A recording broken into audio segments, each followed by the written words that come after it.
The blaring alarm echoed through Earth's orbital defense station, but Lieutenant Commander Joshua Murray couldn't believe his eyes. His fellow officers weren't panicking, they were dancing.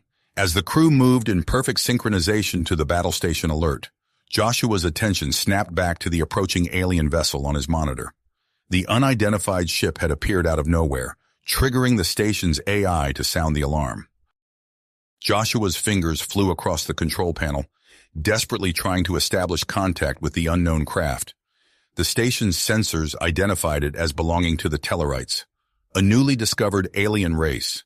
This was humanity's first encounter with them, and it was rapidly spiraling out of control. On board the Tellarite vessel, Captain Primus stared at his view screen in growing alarm. The long-range sensors showed the human crew moving in intricate patterns, their motions perfectly timed to some unknown signal. Primus had never seen anything like it. "Tactical officer, analyze those movements," he barked. "Sir, it appears to be a highly advanced battle formation," the officer replied, fear evident in his voice. "Their coordination is unlike anything in our database." Primus's antennae twitched nervously. "Helm, reverse course immediately. We've stumbled upon a dangerous, militaristic species. We must warn the homeworld." As the Tellarite ship began to retreat, Joshua finally realized what had happened. The aliens had misinterpreted the crew's instinctive response to the alarm, their unconscious vibing to the rhythmic sound, as a show of military prowess. He redoubled his efforts to hail the fleeing vessel, but to no avail. Within minutes, the situation escalated beyond the confines of the space station. Earth's governments received urgent reports of the alien encounter, and military forces worldwide were placed on high alert. Civilian populations braced for potential hostilities, fear and uncertainty spreading rapidly across the globe. Meanwhile, the Tellarite ship transmitted urgent messages back to their homeworld.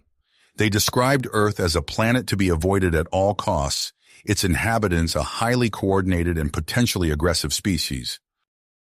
As tensions mounted, Joshua knew he had to act fast. He approached his commanding officer with a daring plan.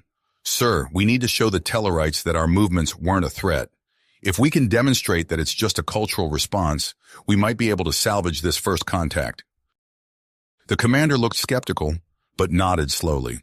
"What do you propose, Lieutenant Commander?" Joshua outlined his idea to lead a small team in a modified shuttle to intercept the retreating Tellarite vessel.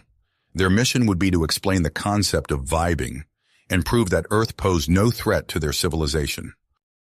As preparations began for the desperate mission, Joshua felt the weight of responsibility settling on his shoulders. The fate of humanity's first contact with an alien species now rested on his ability to bridge the gap between two vastly different cultures. He had to make the Tellarites understand that humans weren't the militaristic threat they feared, but a species that could find rhythm and joy even in the face of potential danger. With time running out and the risk of interstellar conflict looming, Joshua boarded the shuttle. As the airlock sealed behind him, he took a deep breath. The success or failure of this mission would shape the future of human-alien relations for generations to come, and it all hinged on his ability to explain why humans couldn't help but dance, even when the alarms of war were sounding. Joshua's heart raced as the shuttle's airlock sealed behind him. He nodded to his team, 3 of the station's most skilled officers, and took his place at the helm. With a deep breath, he engaged the engines, and the specially modified craft surged forward, leaving the safety of Earth's orbital defense station behind. "Activating long-range sensors," reported Lieutenant Sarah Chen, her eyes fixed on the flickering display.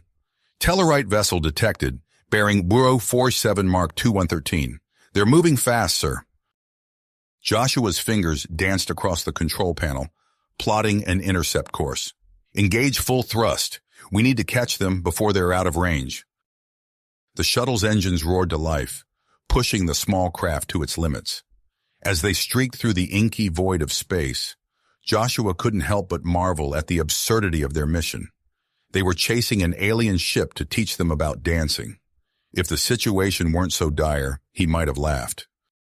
"Sir, we're approaching communication range," announced Ensign Miguel Rodriguez, the team's communications expert.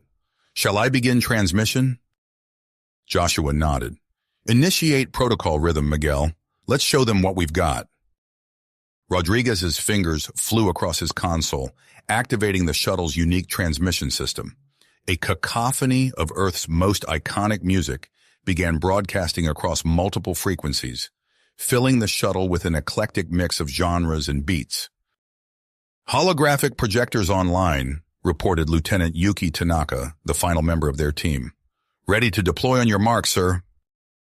As they closed the distance to the Tellarite ship, Joshua gave the order.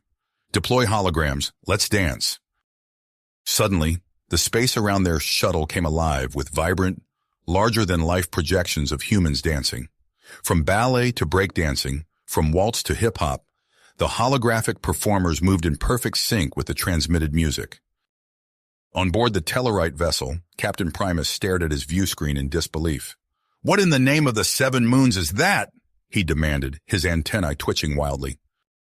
His tactical officer, visibly shaken, responded, "Sir, it appears to be some sort of energy-based attack, but our sensors can't detect any harmful radiation or particles." Primus squinted at the display, watching the bizarre spectacle unfold before them. The human shuttle was surrounded by translucent figures, all moving in complex, synchronized patterns.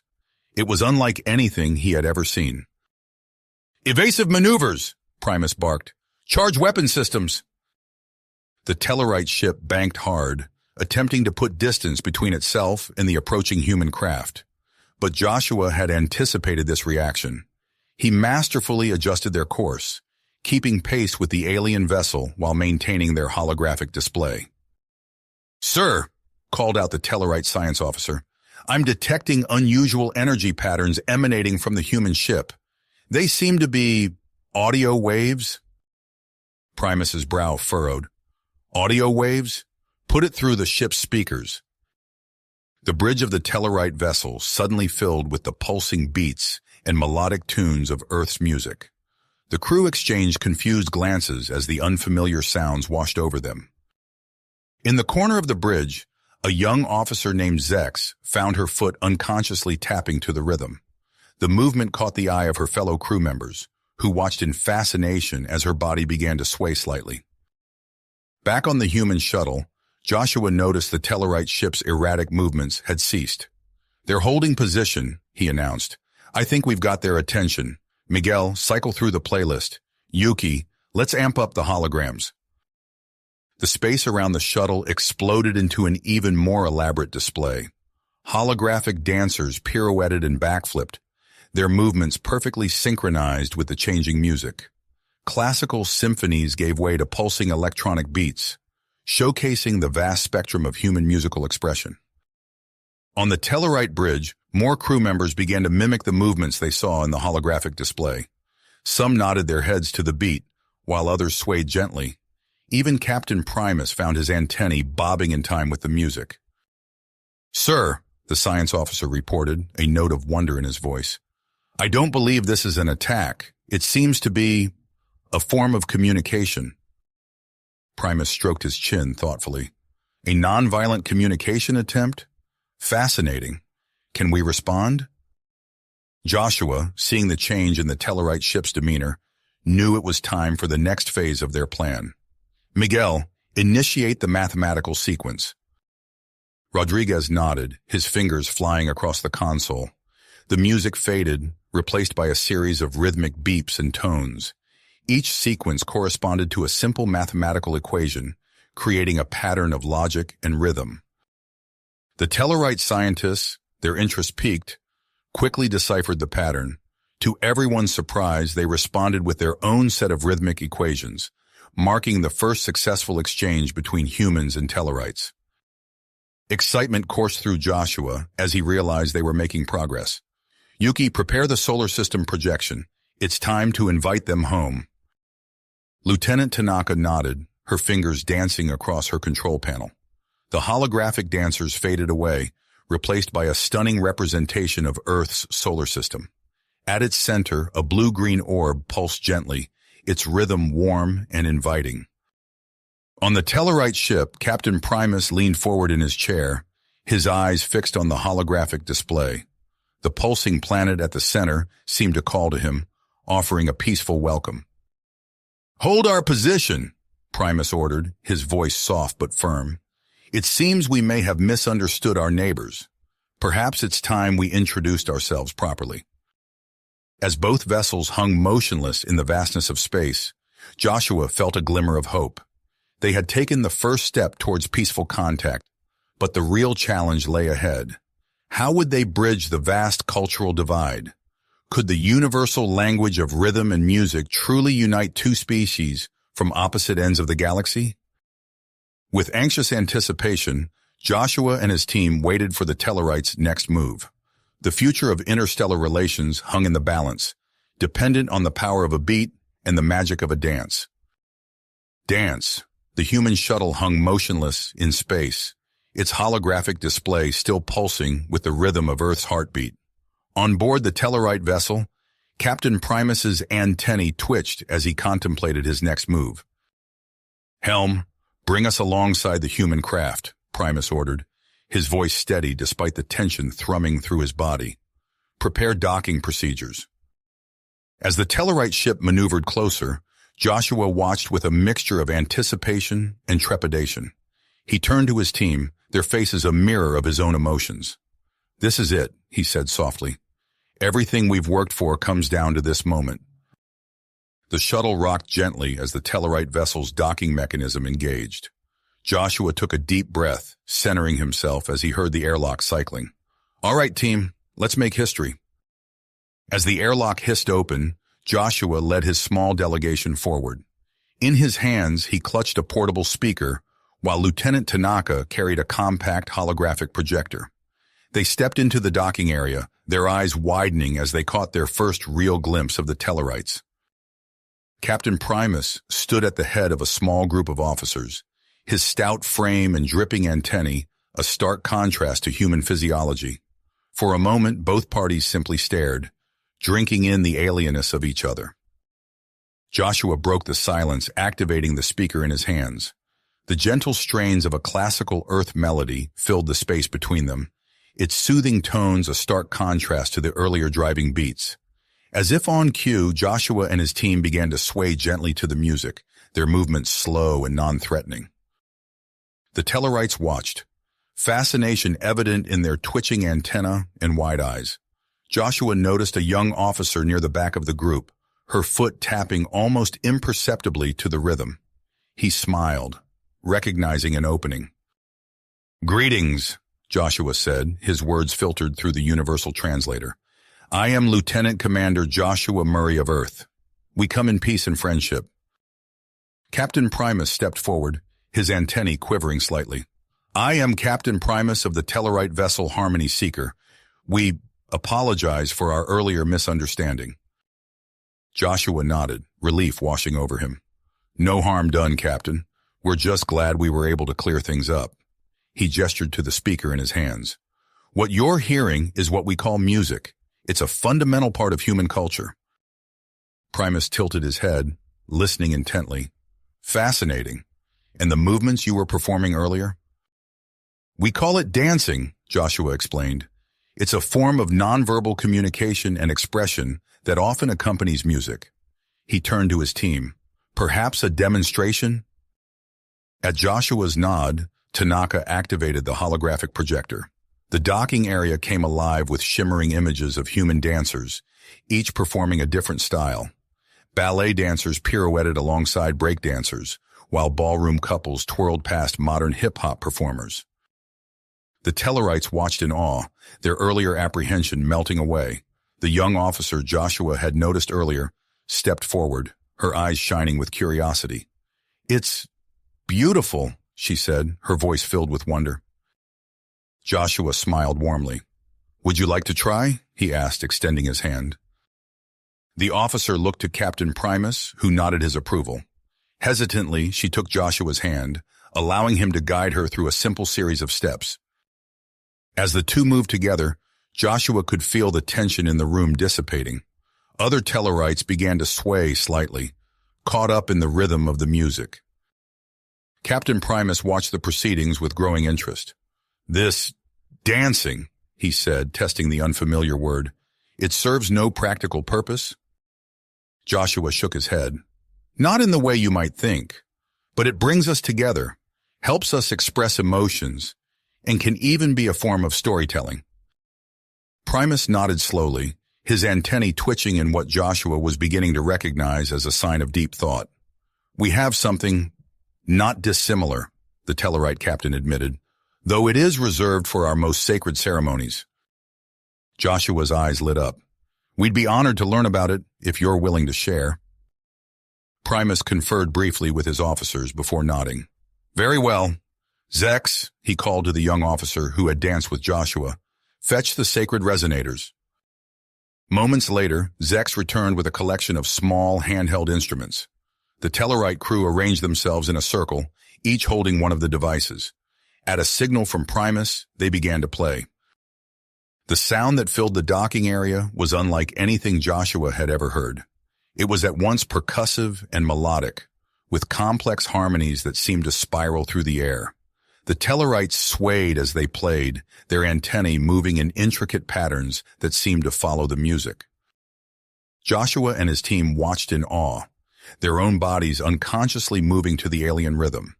As the performance reached its crescendo, Joshua felt a profound sense of connection wash over him.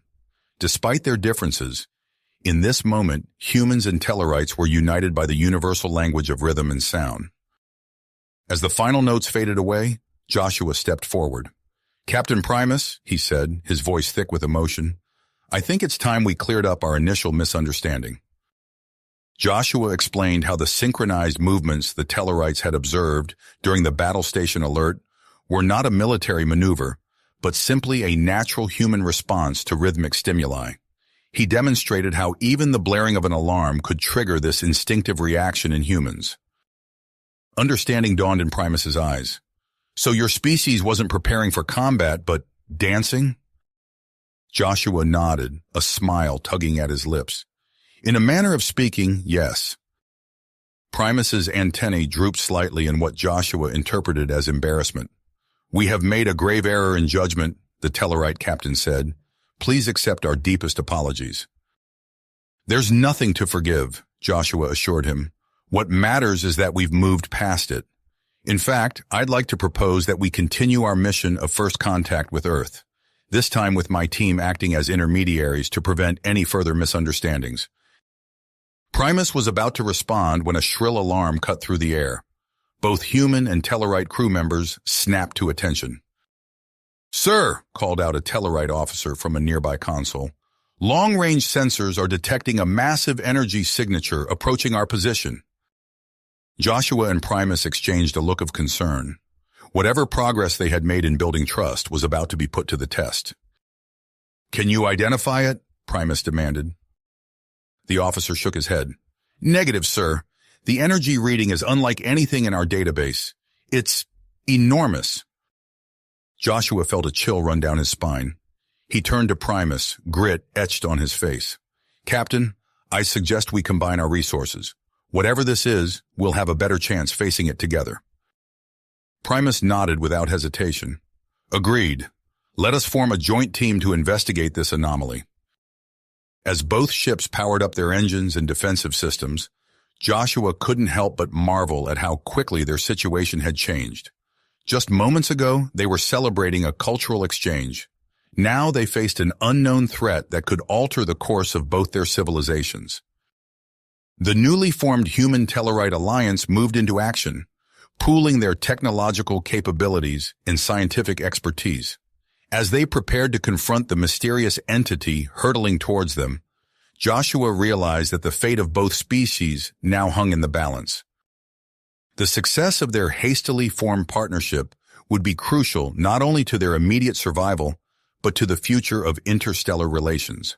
As the energy signature grew stronger on their sensors, Joshua and Primus stood side by side on the Tellarite bridge, united in their determination to face whatever challenge lay ahead.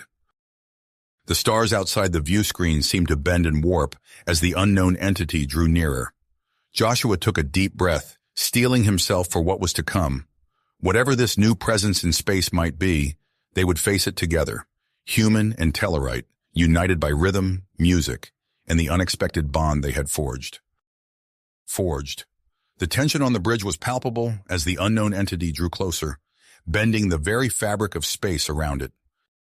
Suddenly, the view screen erupted with a blinding flash of light. As their eyes adjusted, Joshua and Primus found themselves staring at a sight beyond imagination. A massive object emerged from what appeared to be a swirling vortex of energy, a wormhole unlike any they had ever encountered. "By the sacred rhythms," Primus whispered, his antennae quivering in awe. The object revealed itself to be an enormous space station, its size dwarfing both the human shuttle and the Tellarite vessel. Its design was utterly alien, with smooth, iridescent surfaces that seemed to shimmer and shift in the void of space. "Lieutenant Tanaka," Joshua called out, his voice steady despite the racing of his heart. "What are our sensors telling us?" Yuki's fingers danced across her console. "Sir, the station's external structure is composed of materials unknown to our database. I'm detecting an atmosphere inside, compatible with both human and Tellarite physiology." Joshua and Primus exchanged a look of mutual understanding. "Captain," Joshua said, "I propose we form a joint team to investigate. This could be the discovery of a lifetime." Primus nodded, his earlier caution tempered by curiosity. "Agreed. We shall dock our vessels with the station and proceed together." As they approached, the station's external openings began to shift and change, adjusting to accommodate their ships. Joshua watched in fascination as the alien structure seemed to welcome them, its adaptive technology far beyond anything he had ever seen. With a gentle shudder, both ships docked with the station. Joshua led the human contingent to meet Primus and his team at the airlock. As the doors hissed open, they stepped into a world beyond their wildest dreams. Vast, empty chambers stretched out before them, their walls pulsing with soft, rhythmic lights. A low, barely audible hum resonated through their bodies, setting Joshua's teeth on edge. It was as if the entire structure was alive, breathing in tune with some cosmic heartbeat. "Fascinating," Primus murmured, his scientific curiosity overriding his initial apprehension. "The entire station seems to be vibrating at a specific frequency." As they ventured deeper into the station, they encountered holographic interfaces that sprang to life at their approach. Joshua watched in amazement as the shimmering displays responded to their movements and vocalizations, presenting streams of data in an alien language. "Commander," Zex called out, her antennae twitching excitedly, "I've noticed something peculiar about the station's rhythmic pulses. They seem to be changing in response to our presence." Joshua turned to watch as the young Tellarite officer began to mimic the patterns with her own movements. To his astonishment, nearby systems activated, revealing hidden passageways that had been invisible moments before. "It's just like our musical exchange," Joshua realized aloud. "The station is communicating through rhythm." Encouraged by this discovery, Joshua urged the team to use rhythmic movements and sounds to interact with their surroundings. Human and Tellarite alike began to sway, tap, and vocalize, their combined efforts unlocking more of the station's secrets. As they progressed, holographic displays revealed fragments of information about the station's creators. "The harmonics," Primus translated, his voice filled with wonder. "An ancient, highly advanced species that communicated primarily through complex rhythms and frequencies." "This station," Joshua added, piecing together the information, "it's a repository of their knowledge and technology. They left it behind as a gift for other spacefaring races to discover." Their exploration was abruptly interrupted by a shrill alarm from Primus's communicator. "Captain," a Tellarite officer's voice crackled through, "our long-range sensors have detected another ship approaching the station. It's Croden, sir." The atmosphere in the chamber instantly shifted from wonder to dread. Joshua saw the color drain from Primus's face. "Crodan?" Joshua asked, sensing the gravity of the situation. Primus's antennae drooped. "A notoriously aggressive species, known for their expansionist policies. Their vessel will be significantly larger and more heavily armed than both our ships combined." Joshua's mind raced, assessing their options. "We can't let them claim this technology for themselves. The damage they could do with this knowledge." Agreed, Primus said grimly. But how can we hope to stop them? We're vastly outgunned, and we've only partially deciphered the station's systems. Joshua's eyes lit up as an idea formed. The rhythms, Captain. If we can fully unlock the station's interface, we might be able to use it to our advantage. Lock the Krodan out, maybe even find a way to defend ourselves. Primus nodded, hope rekindling in his eyes. A sound strategy, Commander. But we'll need to work quickly. The Krodan ship will be upon us soon. As if to emphasize his point, the station shuddered slightly. Through a nearby view portal, they could see the Krodan warship beginning its docking procedure. Its sleek, predatory form, a stark contrast to the organic curves of the harmonic station. Team, Joshua called out, his voice steady and determined. We need to secure critical areas of the station and uncover more of its secrets. Our mission now is twofold. Protect this incredible discovery and prevent the Krodan from using it for their own ends. The joint human Tellarite team sprang into action, their earlier hesitations forgotten in the face of a common threat. They split into smaller groups, each tackling a different section of the station. Joshua found himself working alongside Zex, her natural affinity for the station's rhythmic interface proving invaluable. As they raced through shimmering corridors, Joshua could hear the distant sound of Krodan boarding parties entering the station. There, Zex called out, pointing to a pulsing console. I think this might be a central control node. Joshua nodded, taking up position beside her. Together, they began to move in sync with the station's rhythms, their bodies swaying and hands moving in intricate patterns. The console responded, unfurling like a blooming flower to reveal a complex three-dimensional interface. As Joshua and Zex worked to decipher the harmonic technology, he could only hope that the rest of their team was having similar success. The future of human-Tellarite relations, the balance of power in the galaxy, and the preservation of an ancient civilization's legacy all hung in the balance.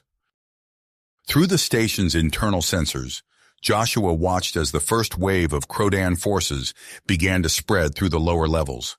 Their heavy boots echoed through the chambers, a discordant rhythm that seemed to offend the very essence of the harmonic station. Time was running out. Joshua took a deep breath, steeling himself for the challenge ahead. As his hands danced across the alien interface, he silently vowed to unlock the secrets of this incredible technology and find a way to turn the tide against the advancing Krodan threat. The station hummed around them, its rhythms growing more complex and insistent. It was as if the ancient harmonics themselves were urging them on, their long-dormant legacy awakening to face this crucial test. Joshua knew that the next few hours would determine not just their fate, but potentially the course of galactic history. History would change forever. Joshua's hands moved swiftly across the alien interface, his body swaying in sync with the station's pulsating rhythms. Zex matched his movements, her antenna twitching in concentration. Suddenly, the console before them flared to life, projecting a holographic map of the entire station. "We've got it!" Joshua exclaimed, his eyes darting across the glowing schematics. "Zex, can you identify the central control hub?" The young Tellarite officer nodded, her fingers dancing through the air to manipulate the hologram. "Here," she said, pointing to a pulsing node at the heart of the station. "And look, there's another large chamber here that could be significant." Joshua tapped his communicator. "Primus, we've accessed a station map. There are 2 key locations we need to secure immediately." "Understood, Commander." Primus's voice crackled through. "We'll split our forces. You take a team to the control hub. I'll lead another to investigate the secondary chamber." As Joshua gathered his team, the distant sound of Krodan boots echoed through the corridors. They moved swiftly, using their newfound understanding of the station's rhythmic interface to activate hidden passages and bypass the advancing Krodan forces. Rounding a corner, Joshua's group came face to face with a squad of Krodan soldiers. Their armor was sleek and predatory, adorned with sharp edges that seemed to absorb the light around them. The lead Krodan raised his weapon, a vicious-looking energy rifle that hummed with terrifying power. "Take cover!" Joshua shouted, diving behind a pulsating pillar as energy bolts sizzled through the air. Zex pressed her hand against the wall, her fingers tapping out a rapid sequence. Suddenly, the corridor's geometry shifted, transparent barriers springing into existence between the human Tellarite team and their attackers. "Nice work," Joshua grinned, watching the Krodan energy bolts dissipate harmlessly against the shimmering force field. "Now let's show them what we can do." The team moved in unison, their bodies flowing through a series of rhythmic movements. The station responded, the floor beneath the Krodan soldiers suddenly becoming fluid, redirecting them down a side passage and away from Joshua's position. As they pressed on towards the control hub, Joshua's communicator chirped. "Commander!" Primus's voice came through, tense but controlled. "We've reached the chamber. It's extraordinary. A massive spherical room filled with floating, geometric shapes. They seem to respond to our movements and vocalizations." "Any idea what they do?" Joshua asked, his team pausing at an intersection to catch their breath. "We believe they may be part of the station's defensive systems," Primus replied. "We're attempting to, multiple Krodan signatures approaching our position. We'll have to—" The communication cut off abruptly. Joshua felt a knot form in his stomach, but he pushed the feeling aside. They had to focus on their own objective. The team finally reached the entrance to the control hub, a massive door covered in intricate, swirling patterns. As they approached, the patterns began to glow, responding to their presence. "It's asking for input," Zex observed, her antennae quivering with excitement. Joshua nodded, taking a deep breath. He began to move, his body flowing through a series of fluid motions that mirrored the door's patterns. The rest of the team joined in, their combined rhythms building to a crescendo. With a low hum, the door dissolved, revealing the control hub beyond. The chamber was a marvel of alien engineering, its walls lined with pulsating crystals that seemed to throb with scarcely controlled energy. At the center stood a complex array of floating, crystalline structures, each one shimmering with an inner light. "This must be the primary control mechanism," Joshua breathed, approaching the central array. As he reached out to touch one of the crystals, a holographic interface sprang to life around him. Zex joined him at the controls, her eyes wide with wonder. "Commander, I'm detecting a massive database. The information here, it's beyond anything we've ever encountered." As they began to explore the system, strange symbols and diagrams flowed around them. Joshua's mind raced as he tried to make sense of the data.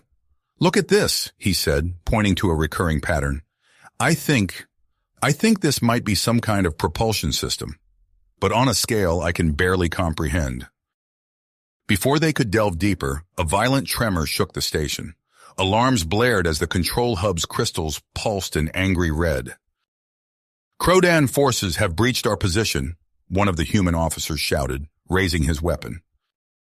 Joshua's mind raced. They couldn't lose the hub now, not when they were so close to unlocking its secrets. "Fall back," he ordered. "We need to regroup and find a way to secure this room." As they retreated from the hub, the team used their knowledge of the station's rhythms to seal passages behind them, buying precious time. Joshua's communicator crackled to life once more. "Joshua!" Primus's voice came through, strained and breathless. "We've managed to activate some of the station's defenses. Energy shields are now protecting key areas, but we can't hold out for long. The Krodan leader, Commander Grax, is personally leading the assault on our position." Joshua's heart sank. They were running out of options. "Understood, Captain. We're falling back from the control hub. There has to be a way to—" His words were cut short as they rounded a corner and stumbled into a hidden chamber. The room was filled with rows of sleek, handheld devices, each one pulsing with a soft, rhythmic light. "What are these?" Zex asked, carefully lifting one of the objects. As soon as she touched it, the device came to life, projecting a shimmering field of energy around her hand. Joshua picked up another, feeling a surge of power course through his body as he activated it. "Some kind of harmonic technology," he said, a glimmer of hope kindling in his chest. "And if I'm right, these might just give us the edge we need." Quickly, Joshua distributed the devices among his team. "Let's move," he ordered, his voice filled with rekindled drive. "We need to get to Primus and the others before Grax overwhelms them." As they raced through the station's corridors, Joshua could feel the entire structure humming with increased energy. Previously dormant sections flickered to life around them, revealing new passages and chambers. The team encountered a group of Crodon soldiers, their weapons raised and ready to fire. Without hesitation, Joshua activated his harmonic device, projecting a powerful rhythmic pulse that sent the Crodon troops staggering backward, their communications equipment sputtering and failing. "It works!" Joshua shouted, urging his team forward. "Use the devices to disrupt their systems and incapacitate them."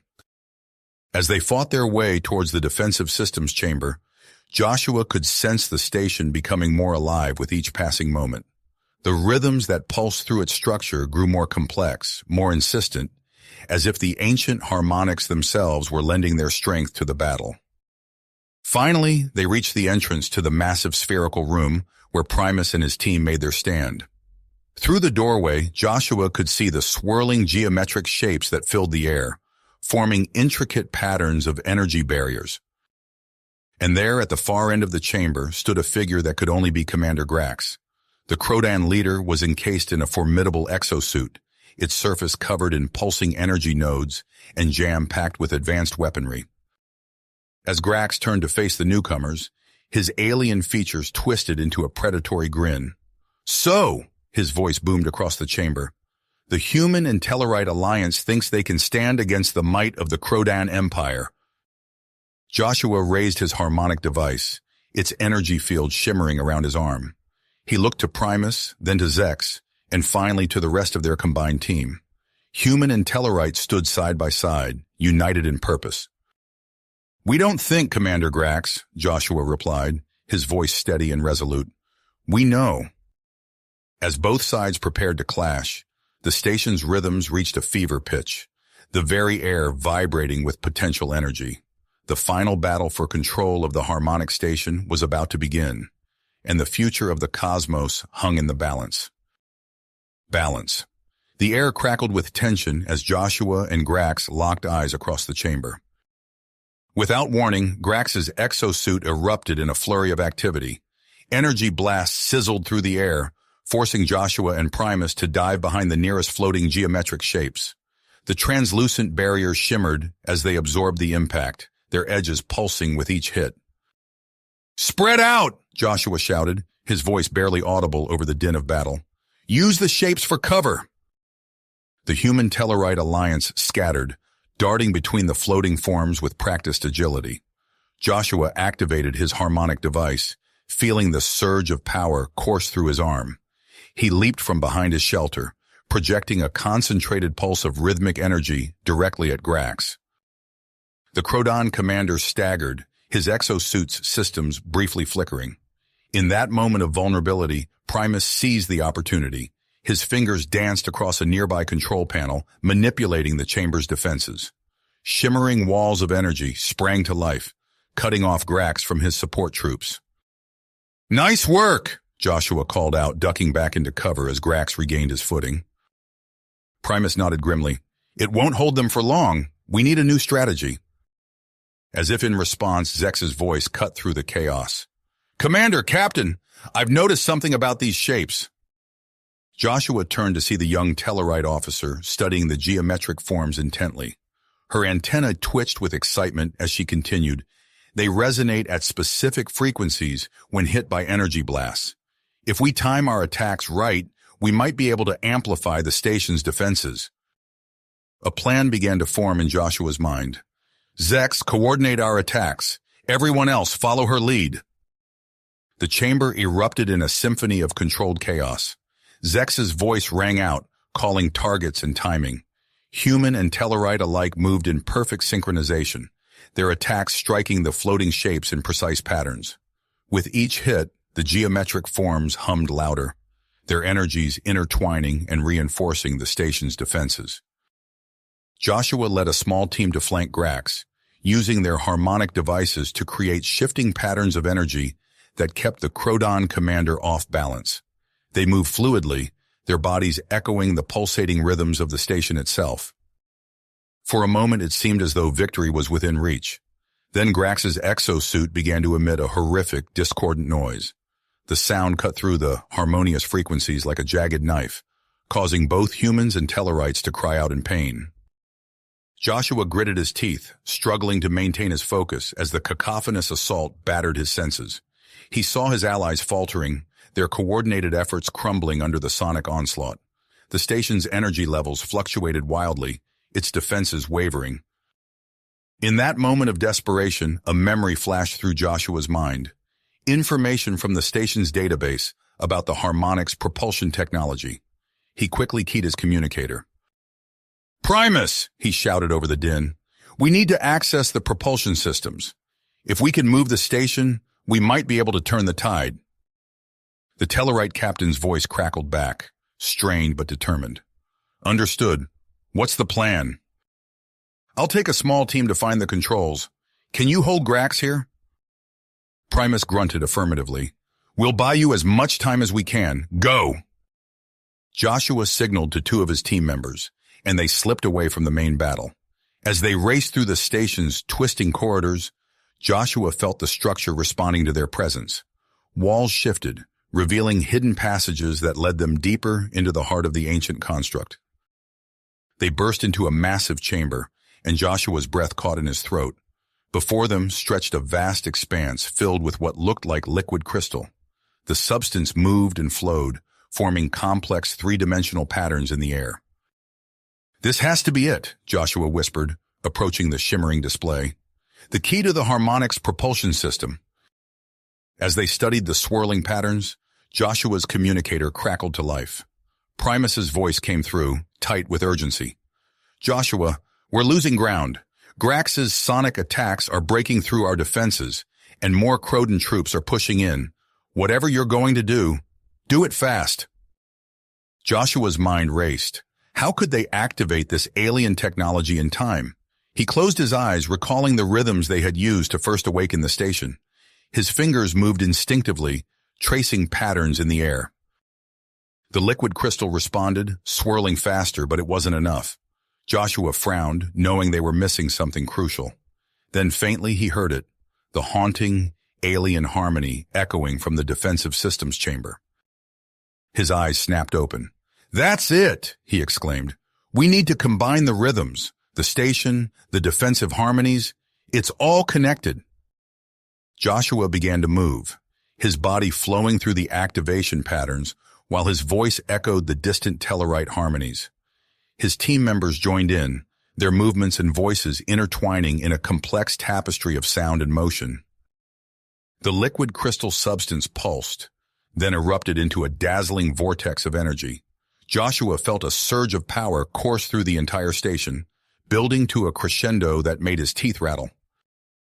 A brilliant light engulfed them, and Joshua felt a sensation of movement that seemed to defy his understanding of physics. When the light faded, he blinked, trying to orient himself. "Did it work?" one of his team members asked, voice shaky.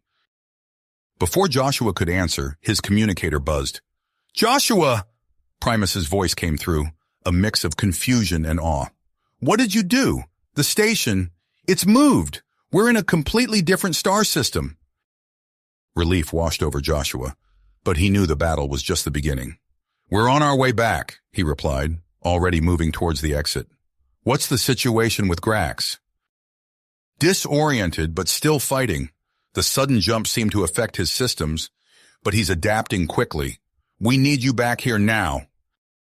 As Joshua and his team raced back towards the defensive systems chamber, he could feel the station humming with renewed energy. Whatever they had activated, it had done more than just move them.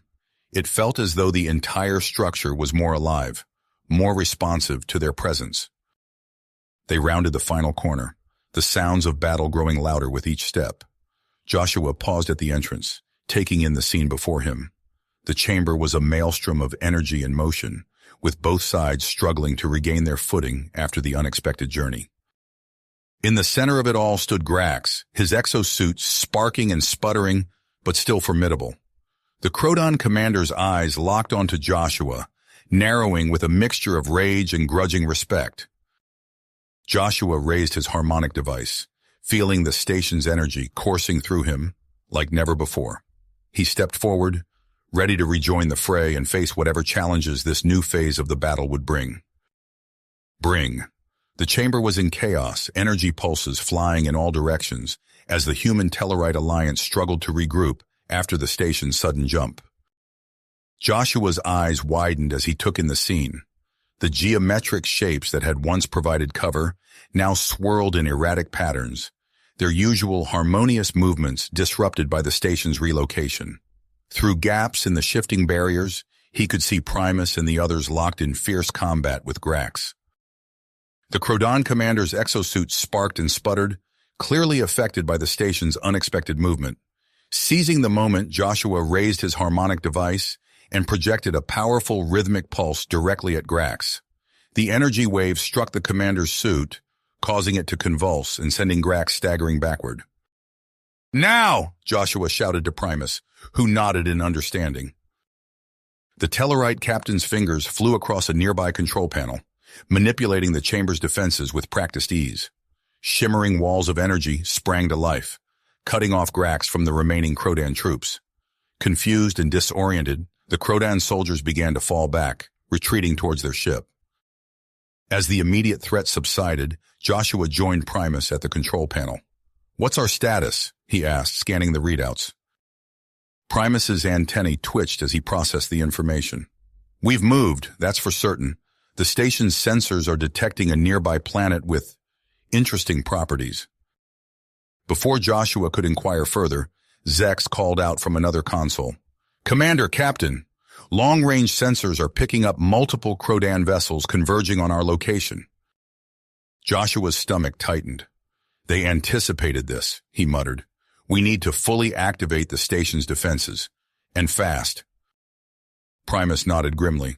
"Agreed. The liquid crystal chamber, it's our best bet."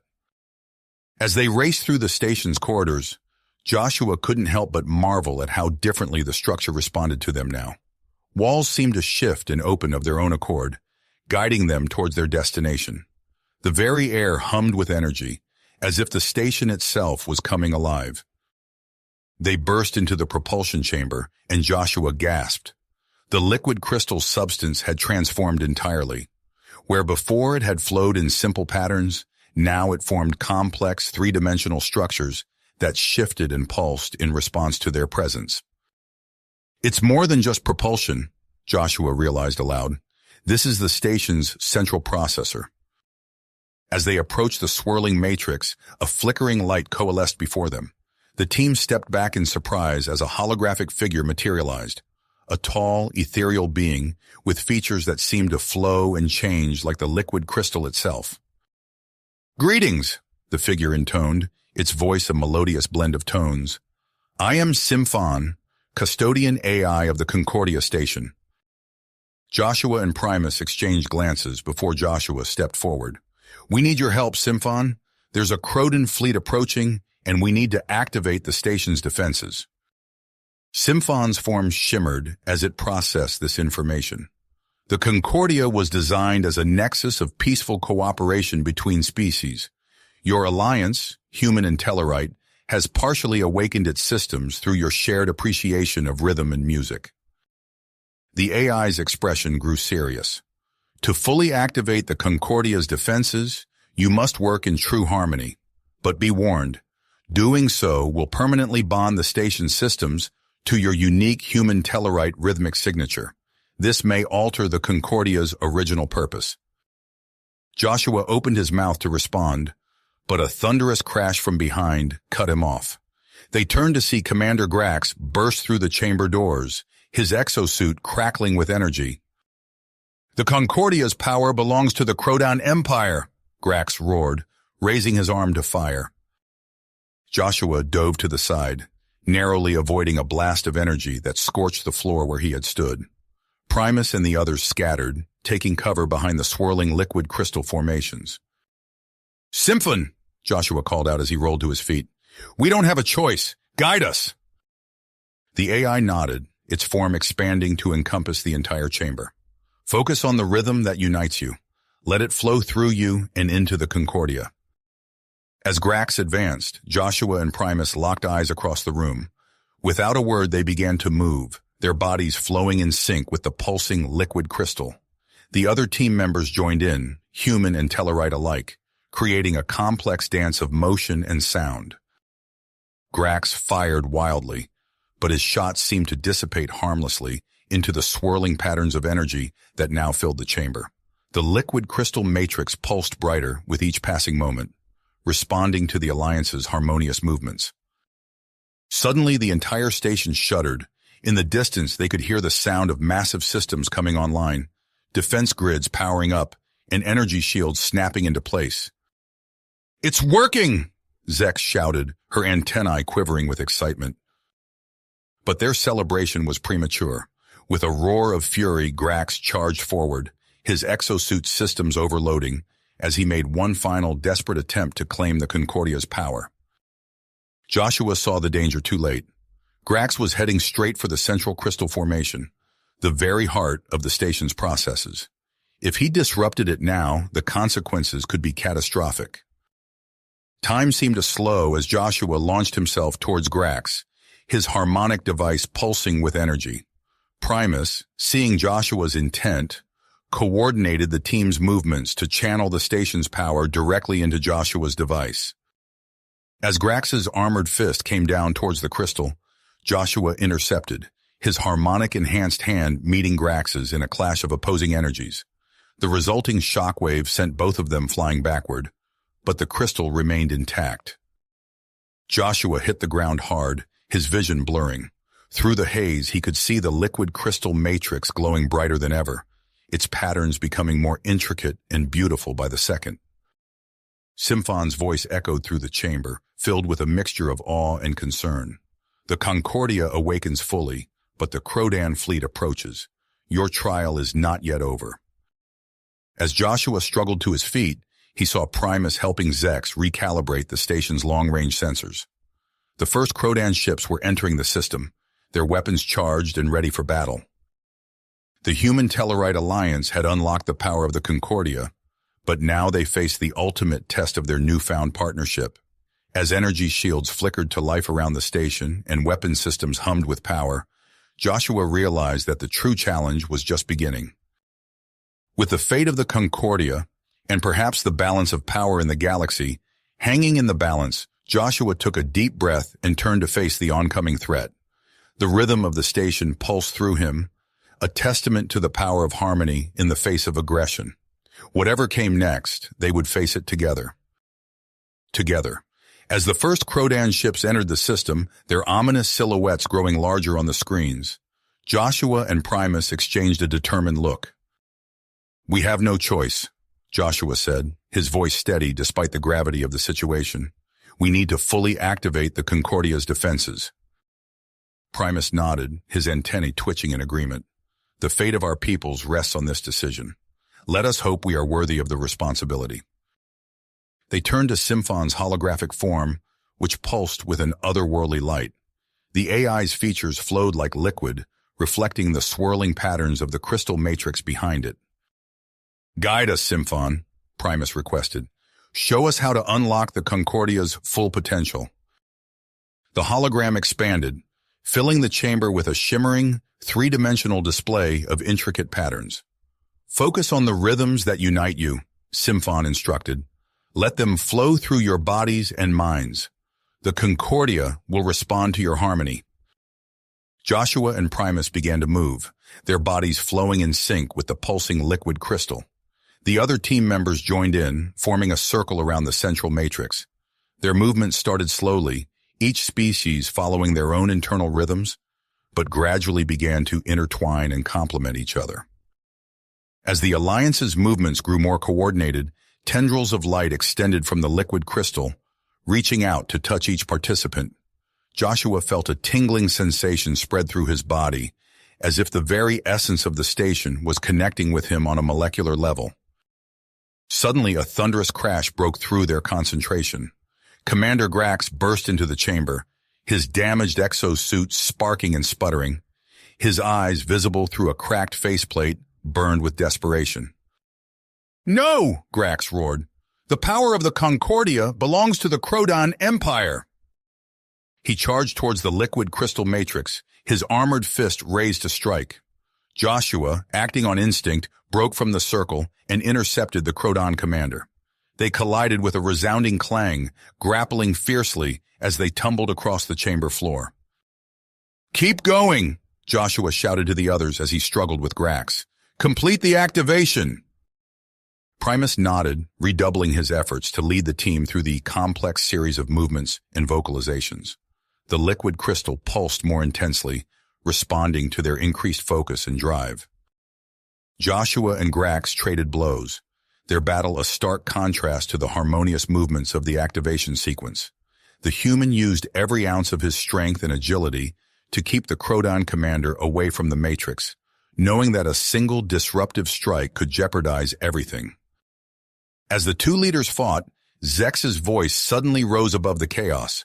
The young Tellarite began an impromptu war chant, her clear tones carrying a rhythm that seemed to resonate with the very walls of the chamber. The human members of the team, recognizing the underlying beat, joined in with an old Earth battle song.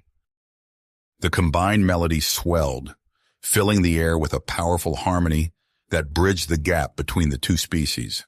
The liquid crystal matrix responded, its pulsing quickening to match the tempo of the music. Grax, momentarily distracted by the surge of sound and energy, left a small opening in his defense.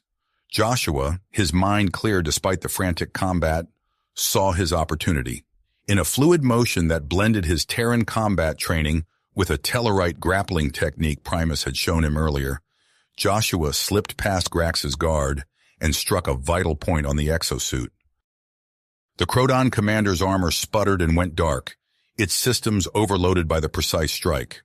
Grax stumbled, suddenly finding himself trapped within the now powerless exoskeleton. As Joshua stepped back from his incapacitated foe, he felt a wave of energy wash over him. The Concordia's systems surged to life, the activation sequence reaching its crescendo. The liquid crystal matrix erupted in a dazzling display of light and color, tendrils of energy racing along the walls and ceiling of the chamber.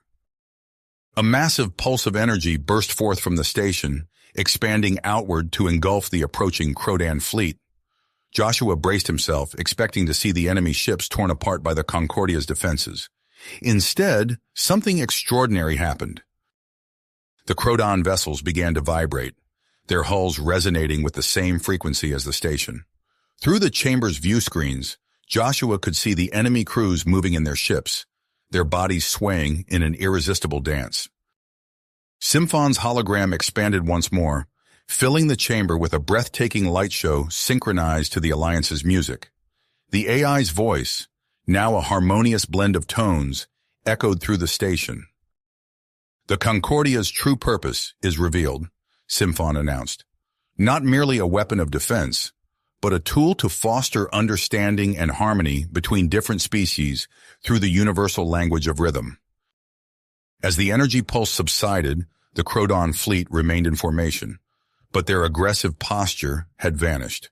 Instead, their ships moved in graceful patterns, as if participating in an intricate cosmic ballet. Symphon established communication with the fleet, and to everyone's amazement, the Crodon ships responded with their own rhythmic patterns. It became clear that the pulse had awakened a long-suppressed aspect of Crodon culture, one that valued harmony over conquest. Commander Grax, freed from his exosuit and the single-minded focus on domination, stared at the display in wonder. I remember," he said, his voice barely above a whisper. "Before the wars, before the fear, we were a people of music and dance." Joshua approached the Crodon commander cautiously. "Fear? What do you mean?" Grax turned to face him, his expression a mixture of shame and relief. "Our aggressive expansion, our drive to conquer, it was all driven by a deep-seated fear of cultural annihilation. We thought that if we did not dominate, we would be destroyed." As the hours passed, representatives from the human, Tellarite, and Crodon forces convened on the Concordia.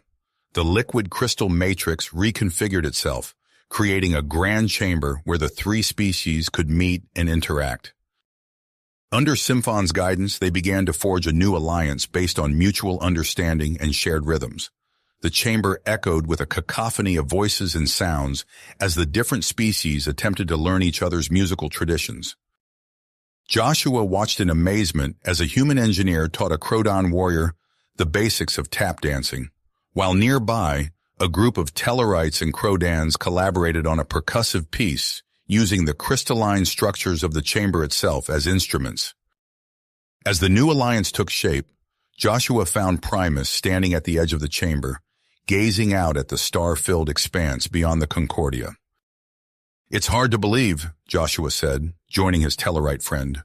"All of this started because of a misunderstanding about humans vibing to battle alarms." Primus chuckled, a sound that still surprised Joshua with its warmth.